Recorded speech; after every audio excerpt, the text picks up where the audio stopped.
Body Bags with Joseph Scott Morgan.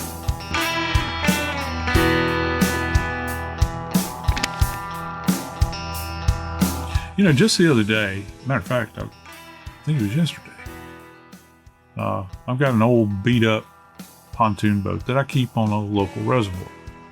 And my grandbabies have been with me. It's summertime, right? School's out. And we decided yesterday that we were going to get in my old beat up pontoon boat and travel from where we dock our boat all the way to the dam. And it's kind of a poke. I had to make sure that Papa had enough gas in the tank. You know what I mean?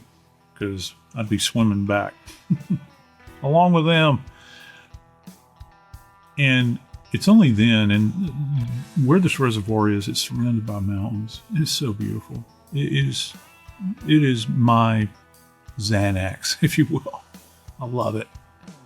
But as I'm riding along the shoreline, it's like 41 miles of shoreline, you just kind of sit there and you get a sense of peace. But you know, when you look up along that shoreline, there's a whole lot of that area that could hold anything. Some of it's wooded, it's not developed, and it just seems like it goes on and on and on forever. So if you were looking for something, it truly would be like looking for a needle in a haystack.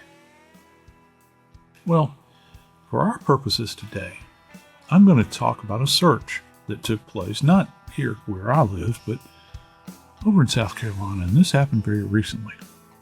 And I'm not talking about needles here in haystacks.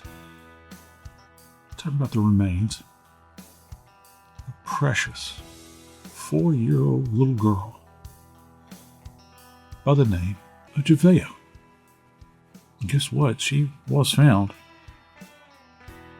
But what I'm about to lay on you, you're not going to believe the condition in which she was found. Because she's a homicide victim. 4 years old. And what they did to her is almost unspeakable. I'm Joseph Scott Morgan, and this is Body Bags. Dave, there's just some cases that we cover. You almost feel reverential, you know, when you're talking about it. You know, I'm not dismissing the other cases that we cover, and we cover so many. But, you know, there's just these cases, and you know how it is with me and you and kids. When you start to work on these cases and you begin to see some of the stuff that is done, has been done to them and with them, it's hard to plumb the depths. But this case begins just a few weeks ago. That's for starters, okay? And on June 30th of this year, June 30th, a woman calls 911 claiming her 4-year-old daughter is missing, all right? Now, when you're talking, and this is in Aiken, South Carolina, Aiken County, South Carolina, a beautiful area. Kids are always outside there, you know? And so not an unusual thing for a 4-year-old to be outside. But mom calls 911 saying, can't find her 4-year-old.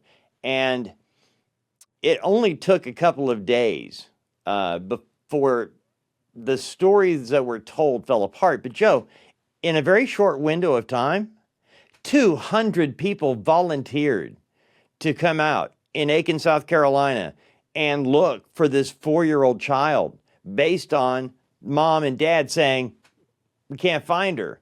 200 people, think about that for just a minute. It is very hot in South Carolina, June 30th, July 1st, you know, and people, they stopped what they were doing to help look for a 4-year-old that was missing. And as police investigated, it didn't take long for Michelle, the mother, for her story to start falling apart, Joe. And I'm wondering, because you've seen these investigations, you usually have to start, you know, you always say you're one of the last responders after a body is found, but you know the process of what it's like looking for a child and how they set up a grid and set up a certain area, and they start thinking from the time we got the call, the terrain that we're in, the area that we're in. I mean, think about all the things that go into this immediately from the community. It's massive to look Yeah, it for a is. 4-year-old child. Isn't that an interesting dynamic, Dave? That I don't, I guess people think about it, and I'm not being dismissive of people in other age groups, but anytime you say you got a missing child, it will light a fire where other fires won't catch hold and draw the attention. And first off, we've all been kids, and many of us have kids, and we have grandkids. And I think instantaneously, there's like this, even though it might not be happening to the people that are involved in the search, there's something about it in our humanity where it's like, that old adage about there, but for the grace of God go I. Right. Have I ever told you the story about Andrew when he was about 4? No. All right. We lived in a house that backed up to an elementary school. He has an older brother, Chris, and Andrew was about 4. And he was a big 4, okay? Mm-hmm. Chris is a couple years older than him, and so we let them play in the elementary school playground with friends. Yeah, again, it's just past my backyard. Very safe area. And they had gone out there and played, and it wasn't a big deal, but when Chris came in about, 30 minutes later, because we would check on him every 30 minutes or so, and Chris came in before the check time, and, hey, man, where's Andrew? And he was like, oh, he's still out there. And I'm like, buddy, you don't leave your brother out in the playground. No. And so I go out to the playground to look for him. There's nobody there, Joe. There are no kids. I run back into the house and I'm like, Chris, where were you guys playing? Where did you last see Andrew? And he's like, we were right where we told you we were right there. We were playing football. Everybody went home. And I'm like, oh my gosh. So I get out there. I'm running around the schoolyard. Now, this is in the days before cell phones, before everybody had one, right? Oh, yeah. And I am running around this entire elementary school, Joe, and I'm yelling, I'm screaming. I'm panicked. I run all around. I don't see any children. And I get back in the house and I'm like, call 911. In the meantime, I'm going through the house, because what if he's in, and you know what? He had come in, Joe. He was inside the house. But what had happened, we had these little chairs that they would play their games and stuff. Yeah. And Andrew was hunched down in this chair, whereas you walked by the room and you looked in, you wouldn't see him, didn't see his little head poking up because he had fallen asleep. He had come in before Chris, sat in his chair to play a game and fell asleep. I didn't see him. I'd gone through the room twice, never saw him. Total panic. And thankfully, it was before we called 911, right? I mean, but it was like in that instance. So every time we have a missing child story, I know what that's like in that first 5 minutes of what you're going through. Of all the things you're saying, all the conversations you're having in your head, and all the things you do to verify where your child isn't, It grabs you by your guts. It really does. And I think that we've all had those moments, anytime you ever had a little youngins in your house. We're particularly sensitive to it with our grandkids now because they're not our kids, they're our grandkids. And so we have this real trust, that we've been given, by my daughter and her husband. And so we pay particularly close attention to them. And it's a different world now, too. A very, very scary place. And so, but you remember that visceral reaction. So anytime, Dave, that we have a case similar to this, it's important, I think, for us and more important for the investigators, right, that they're getting information from the reporter who is Mama. Yep. And how's she behaving? Is she, and a lot of people will say, they'll use the term appropriate. And then and I can't tell you how many times I've heard people say, well, certain people react differently, to events that occur. But I think this is one of the most primal things you can react to. Oh, buddy. And that is, that's a missing child. Where's my baby? Mm-hmm. And a lot of us say, this is what I will do. This is what I would have done. Like I'd be screaming like a madman, running up and down the street, my hair on fire. Which is that's what I was doing. Yeah, that's precisely. And see, that's why when looking at this one, Joe, I was like, okay, if you're making up a story, you've got to consider it because you're making it up. You don't know how you would really act. You don't know Yeah. because you're making it up. And police, they're able to get this. Here's what they do. It's kind of like a 911 call. You know how sometimes when people are on the phone and they're losing it because the Oh yeah. 911 operator keeps asking questions over and over, and they're like, and if they would say to the caller, "Hey man, people are on the way. I'm getting this information, but they're already on the way. Police, fire, rescue, everybody is on the way. I need this information to pass Yeah. along to them when they arrive." But that's kind of what's going on here with the mom talking to police. They're getting all the information they can, and immediately, Joe, right off the bat, it's not adding up. And again, I go back to that personal time, what I did. And not that everybody acts the same, but all parents are going to do, I think, very similar things. You know, you're going to be able to retrace your footsteps, and you're not going to have a missed gully here or there. You're going to be able to say exactly what you did, where you were when all these things happened. Well, And it's South Carolina. You know, the first case that comes to mind for me is Susan Smith. oh, good You, grief. you know, and do you remember that? I know you do. I So, mean, you're right in the yes. heart of the news. You have Oh been my for years, gosh. and you sit there. You know, first off, you've got her telling this tale, right? And you've got her you remember those where she's at the podium and got everybody, Yes. you know, glad, you know, putting their hands on her back and oh, poor thing, and you know, she's doing crocodile tears and all that mess. Yeah. I didn't believe her from the first time she talked. You know, I didn't believe it I didn't believe her story because it made no sense, Joe. No, It it just didn't. doesn't make sense. No, it didn't. And then, of course, her default position was, of course, to blame the African American Oh community yeah. Yeah. for you know what turned out to be a double murder on her part. But here's the thing: when it comes down to searching for our babies, there should be no barrier that you're not willing to go over in order to find them. But in this case, things like Brother Dave said just didn't add up. And as it turns out, the horror that the police and those investigators discovered is stuff that they'll never get past, and they will remember it until their dying day.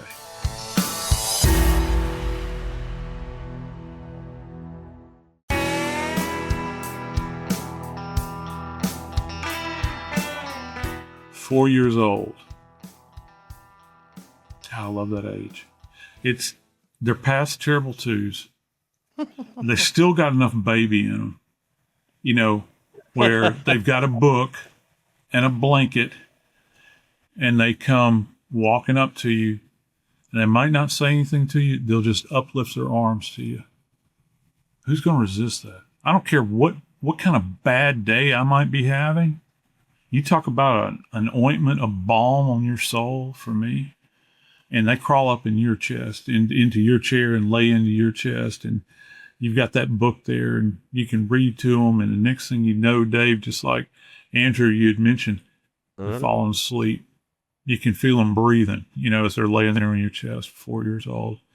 You know, one of the things that's driving me and Kim crazy, we're baby crazy right now. We need another grandbaby in our lives. So I don't know if my daughter will do that. My daughter tells my son he needs to get busy. So there you go. But I miss those days so much. I love having grandbabies and babies. But Dave, you know, these sweet little angelic presence, the presence of these little souls in our lives, they're such a blessing.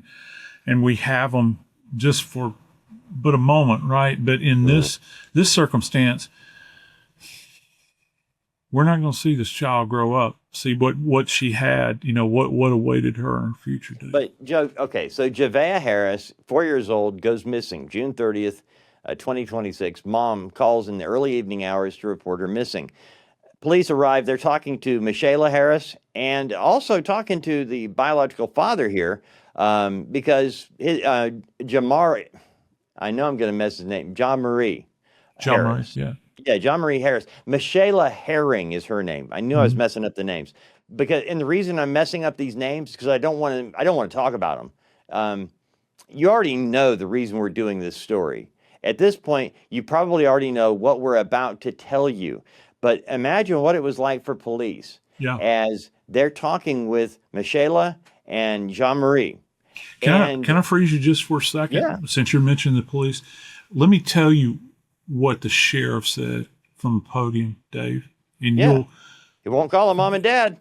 he said they should not even be called parents. I don't know that I'm sure that's been said at other moments in time, but you could see, you could, if you could, talking about the windows of the soul, the eyes and everything, Yeah. this man was grieving, Dave. Yep. He was grieving by virtue of what he had been exposed to. The reason they don't say this, Joe, and it's because in our country, regardless of the crime, Yeah, a person is innocent until proven guilty. you're right. And do they like the sheriff of a county, Yeah. police officers? It's not wise. Now, No.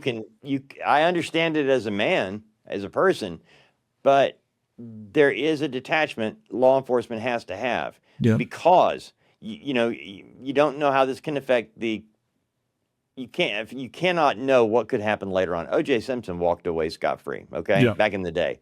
Now, in this particular case, we have the story from Michaela Herring and from Jean-Marie Harris about what they claim about their daughter who is missing.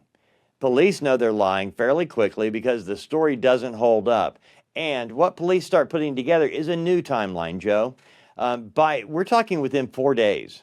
Within 4 days, again, now what I tell you, they had 200 people searching right away, right? Yep. Now think about that. If you're lying and 200 people show up, how far can a 4-year-old go? All right. In this day and age where we've got cameras everywhere, you're going to see cars. And if the 4-year-old was taken, who took her? Who had opportunity to take her during the time period that you're laying out there? Because again, dude, there's cameras everywhere. We would have seen a car. We would have seen a person. We would have had a witness. So very quickly, that story starts to fall apart, and police start looking at the adults who made the report claiming their daughter was missing. And they find out right away this child had been abused. Now, Joe, I've never been in the interview room when an abuser is being talked to by law enforcement that is trained at getting answers. Have you ever had that opportunity? Yeah. Yeah, I have. Okay. One thing that will always haunt me, I had a woman that had taken her baby by the ankles and slammed the baby down on the footboard of a bed multiple times. And when I began to talk to her about the baby's medical history, we were still at the scene at that moment in time, she began to maniacally laugh at me. And that's just one of the reasons among the myriad that I have, the way I feel about people that do harm to kids, because you see it, and it does take on almost a demonic feel to it. The least of these among us, that you would perhaps do things to, but allegedly, the parents are laying out this timeline, and I think the thing that gets me, Dave, is that they're trying to sell to the local constabulary that this is like an immediate thing, right? That, oh yeah, she's Right. just missing in the immediate, and that's not the conclusion that the investigators arrived at all, brother. And they came about this very quickly, Joe. And so I wanted to, one quick thing. Mm-hmm. Whenever we're on Nancy Grace's show, she's always very particular about how did they conduct the search? Because, before you can accuse somebody of wrongdoing, you have to cover the search area. You'd have They to. brought out the FBI. They invited the FBI in. In fact, you and I were having a conversation today before we taped, talking about you have to invite the FBI in. They don't. They do not come in on their own. They were invited in right away. Yep. Canines were used. 200 volunteers were used. You had drones in the sky, dogs on the ground. So they were sure. Police were sure. Child was never gone. All right. Now, they know that pretty quickly. The story falls apart, and here's the timeline law enforcement came up with, Joseph Scott Morgan. Starting May to June. Now, as soon as I saw that in the report, that they were going back to May, I went, oh my gosh. Because remember, they claimed that she went missing June 30th. And the timeline begins in May. Investigators say Javeayah suffered a fatal traumatic brain injury during physical abuse. During physical abuse. Arrest warrants that popped out July 4th, 4 days into this investigation, Joe. Michaela Herring, the mother, is accused of failing to obtain any kind of medical help for her daughter after she was hurt, this traumatic brain injury, during physical abuse, meaning she was beating her, inflicted dramatic brain injury on this child, and then could not be bothered to call for help, to make it better, to do anything. Failed to render aid. Can I tell you what this mechanism would have been like, Dave, for this child? If somebody is struck in the head, and even, at 4 years old, if there is an internal insult, and I'm talking about like deep inside the brain where you've got a ruptured vessel that's in there, one of the things that's going to begin to happen, if she was not knocked unconscious, one of the things that will have happened is that her little brain inside of her skull will begin to swell. Now, one of the problems is that when brains begin to swell, there ain't nowhere for them to go. I want you to look at your elbow right now, or your knee, or your ankle, or wherever you are. If you get hurt, okay? If you get hurt, you ever notice how the joint, like if you twist your ankle, and everybody's done it, it'll turn black and blue and kind of swell, and sometimes it'll just get really, really big, right? Try that with a brain. Brain can't go anywhere because it's in a vault. It's literally referred to as the cranial vault, and there is no give. So what happens? Well, the brain, as it begins to swell, becomes compromised in its ability to function. This child, I hope she wasn't conscious, Dave. I really do. This child would have gone comatose pretty quickly. So just so I have this right, you're talking about allegedly a mother who did not report or seek medical attention for her daughter who has been grievously traumatized. And there are no degrees to grievously traumatized when it comes to a head injury like this with a baby, okay? So she would have had to have observed her over a protracted period of time, become listless perhaps if she's not unconscious. And then finally she's going to lapse into a coma. And guess what? As pilots say, it's an unrecoverable flat spin. Once you start going down that road, the further and further you go out, there's no relief for it. That's why, like, if you have people that enter into a hospital where they have a closed head injury, and I'm sure that many folks, our friends out there that watch us, you've had friends and maybe you've had loved ones that have had brain injuries, and they actually have to put a sensor inside of someone's head. It's called an intracranial monitor. It's a pressure monitor, just to keep track of it. And there's all kinds of medications they do to try to reduce it. She didn't have the advantage of that. She didn't. This child would have languished during this period of time until, her life finally ebbs away. And this goes back to a theme that is recurrent in a lot of these cases, Dave, that I call it the economy of life. How much value do people actually place on a precious angel like this? Yeah, but Joe, the part about this that we've got to get into now is that when did this traumatic brain injury and lack of calling for medical help happen? Yeah. Police believe, based on their investigation, remember when I said we're starting the timeline in May? Yeah. And the 911 call was in June 30th. Law enforcement investigators believe that Javeayah was killed at least a month before 911 was called that she was missing.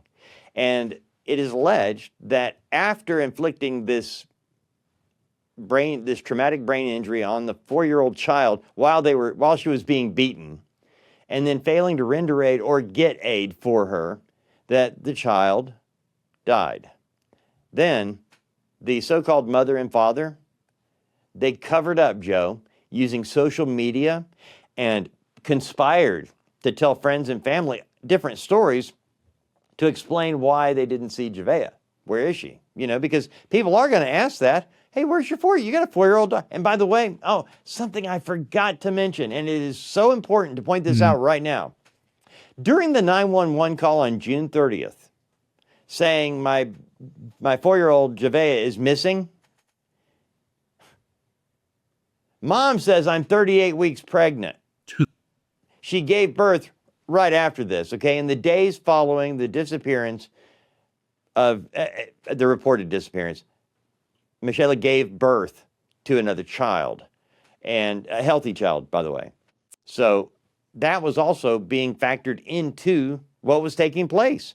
You've got a very sympathetic person here. She's 9 months pregnant. She's ready to have this baby, and her 4-year-old's missing. Get on this.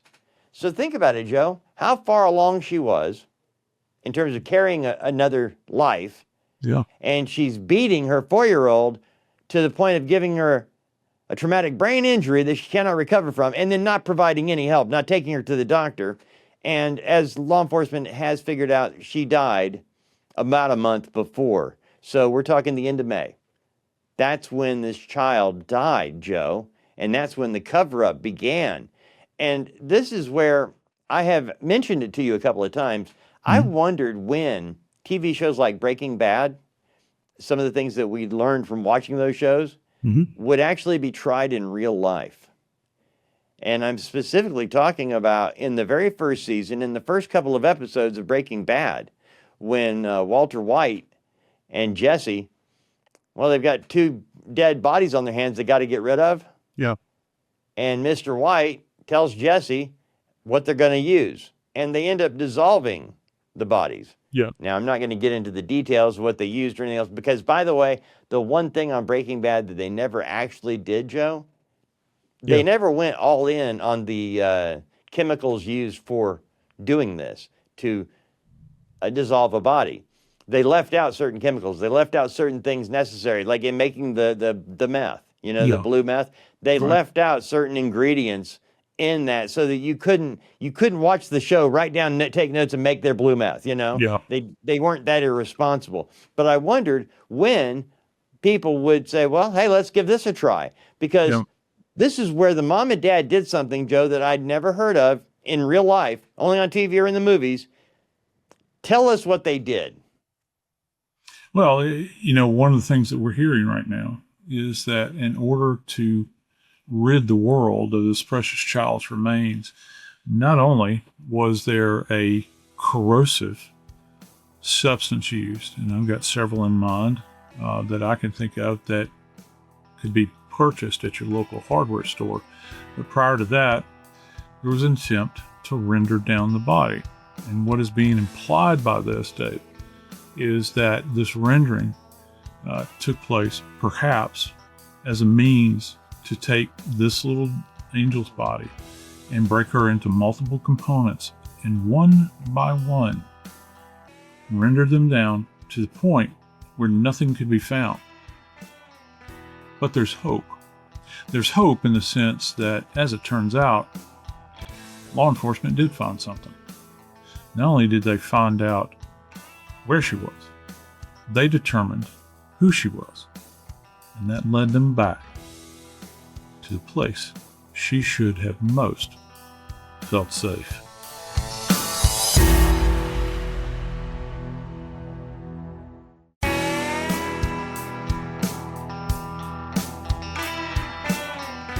I'm wondering, what passes through your mind? And Dave and I have asked this question to one another and to you, our friends. What passes through an individual's mind when they begin to think about, I'm going to tear apart this precious gift that has been given to me that many, many people would love to have out there? Unbelievable. Where does your mind go to this point? Because some of the stuff that we're hearing, Brother Dave, is absolutely horrific. Look, you know what? I'm gonna say this right now, Yeah. and I mean this. If you or somebody you know is having trouble taking care of their children. Yeah. They've gotten to be too much. And look, we get it, man. We've all been there. We've all been young. We've all been broke. We've all been all kinds of things.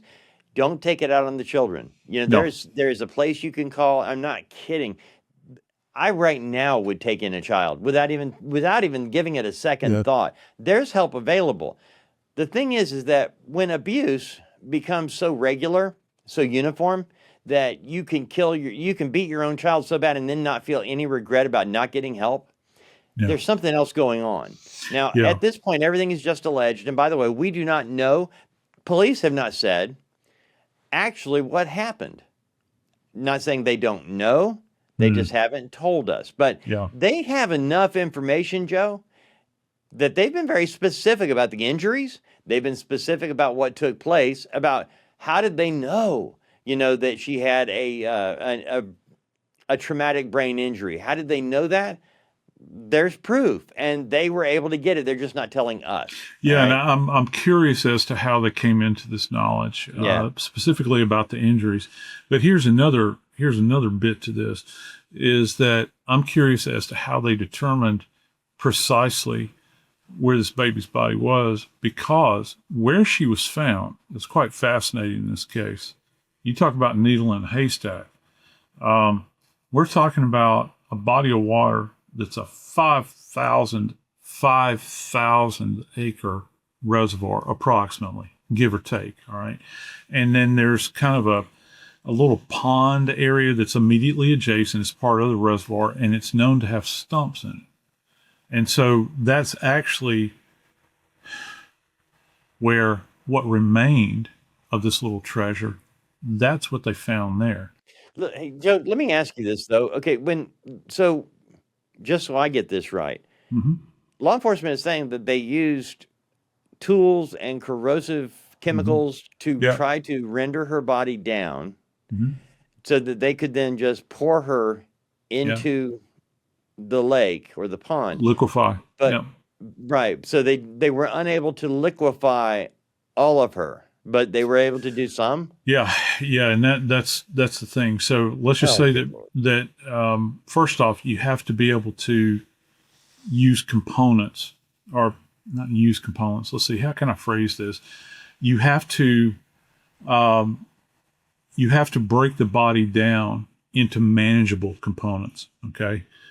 Little hands, little arms, feet, the rest of the body, to make it manageable. Because if you were to try to use a corrosive in order to facilitate this, it would take a protracted amount of time in order to do a body in total with a corrosive application. Okay.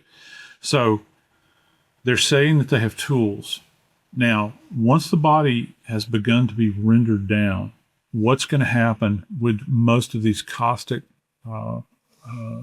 substances like this, is that, let's just say you have an element of the body. It has tissue. So we got skin, we got hair, we got muscle, we got fat, all the way down, and then we got bone. So what happens is in a corrosive, as you place that into a bin with this medium, it will begin to churn up at a molecular level and begin to disintegrate. Disintegrate's a fascinating word. We have integrate and we have disintegrate. If you think about disintegrate, all of our structures within our body, particularly at a cellular level, are all integrated. So the idea is you begin to pull them apart. They're no longer constituted in their original form. So if you can do that, and you do it with some type of chemical bath like this, it begins to fall apart. Well, what happens? Well, now the body begins to come apart. Okay. So what happens is that the soft tissue, which I mentioned, muscle, hair, skin, fat, begins to float to the top. Well, the heaviest elements go to the bottom of the container. Now, many of these corrosives, they don't interact well with metal, and they certainly don't interact well with water, which is kind of fascinating in this. And when you are around it what happens is that the corrosive will draw H2O out of our cells and begin to break them down like this. The skeletal remains go to the bottom. Now they're much more resilient. We're talking about bone and teeth, okay? The idea is to take all that remains, go to a location, and literally pour those remains into this body of water. What's fascinating to me, Dave, is that first off, just so I can say, there's a chance that they have not recovered everything. That we have to go with that from the beginning. Yeah, but more than that, Joe? Yeah. They said they're not going to be able to. No, they're not. They're not going. They've even come out with that early on, saying, "Yeah, we got." I'm still trying to figure out, Joe, when you're talking about pouring. Yeah. Okay, you're talking about pouring what's left of 4-year-old. Yeah. Into the water. Yes. Yeah, and that's interesting, isn't it? Because whatever it is, whatever this substance is that was used, it doesn't. Most of these don't act well or react well with the water. I mean, you can have blowback on you, can have all kinds of stuff that happens. So it's a real risk. And also, how are you going to transport these containers? Right. Because if you've got multiple containers, and again, I don't understand the logistics of it because it hasn't been, I'm just speculating here. So if you're going down the road, bumping along, and you're rendering down remains in another location, because as we've talked about extensively when we talk about dismemberments and all these things, you have to have privacy. Yeah. You have to have an area where you're not going to go far afield with it. And with that said, you're transporting this corrosive material along with you. So more than likely it'd have to be in plastic, I would imagine. The remains, or all that remain, would be in there. And this is sloshing down the road as you're going down. And then you're going to put your hands on it. Okay. And then you're going to pour it into water. I was thinking about how on earth did they get her identified? From what I understand at this point in time, it comes back to DNA. And if it's going to be DNA, at least to my thought here, it's probably not going to be soft tissue. It's going to have to either come from bone or teeth. Right. Teeth are very resilient.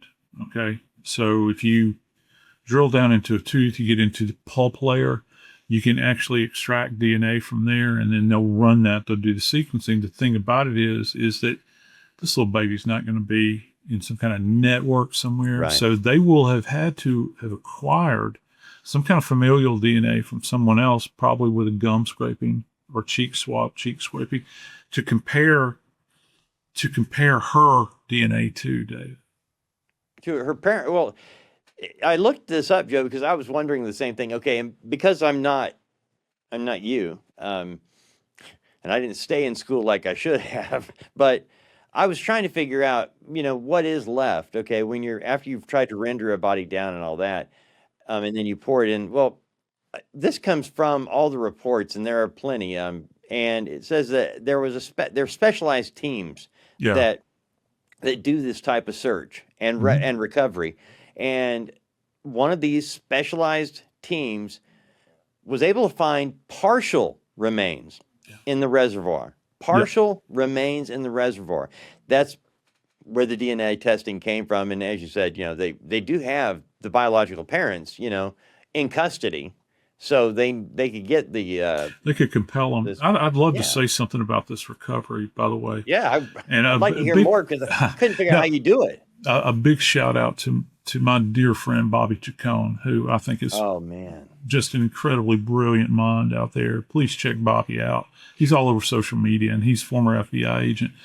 And he established the training for underwater crime scene investigation. Did you know something interesting about Bobby?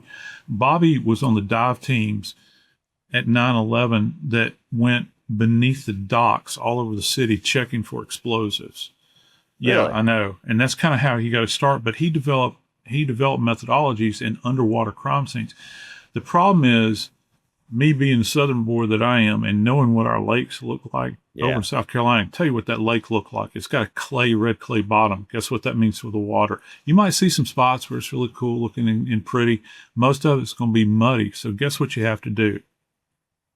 You're crawling along the bottom with your hands like this and just kind of touching things and seeing what you're going to come up with. Hopefully it's not going to be a snapping turtle, but you're crawling along and looking for these. And I find it interesting that her deposition of remains was in a place that was known to have these stumps. And stumps are great for fishing. If you're fishing for crappie or, bluegill, or I guess to a certain extent bass, but certainly catfish, and they'll get up in those stumps. It's a known area, that people would know. They could bank fish from it. I'd like to know if the alleged perpetrators had a boat, if they went out into the area by boat, poured it over the side, or if they just go to the bank and pour it in there. And this place is so massive, I'm wondering if there's some kind of electronic placement that's going on here. But to these individuals that work this scene out there, tip of the cap to you, because needle in a haystack, can you imagine how horrible this is, where you can be masked, right? You got your mask on and you're looking, but most of the time you cannot see your hand in front of your face. So a lot of what you're doing is by touch. For me, it's horrific. It makes me want to hyperventilate because I'm not into scuba diving. I don't like tight spaces anyway. But to have to focus from a forensic standpoint in this aquatic environment, and then to recover something, Dave, that's the amazing part of this, that they were able to recover something so that they could find out who she is. And as we've stated, every good investigation and death investigation determine who the person is first, right? And coming out right off the bat saying, we did recover remains, we did identify positively that this is Javeayah Harris, 4 years old, and we're not going to find everything. To say that, and I think they're acknowledging that it's gone, that there was enough destruction, but they got enough. And now Michaela Herring, 22-year-old mother of the victim, and by the way, a brand new mom, just gave birth to another child during this investigation. While they were finding her 4-year-old, she gave birth to another child. John Marie Harris, biological father, 23 years old. They have both been charged with homicide by child abuse.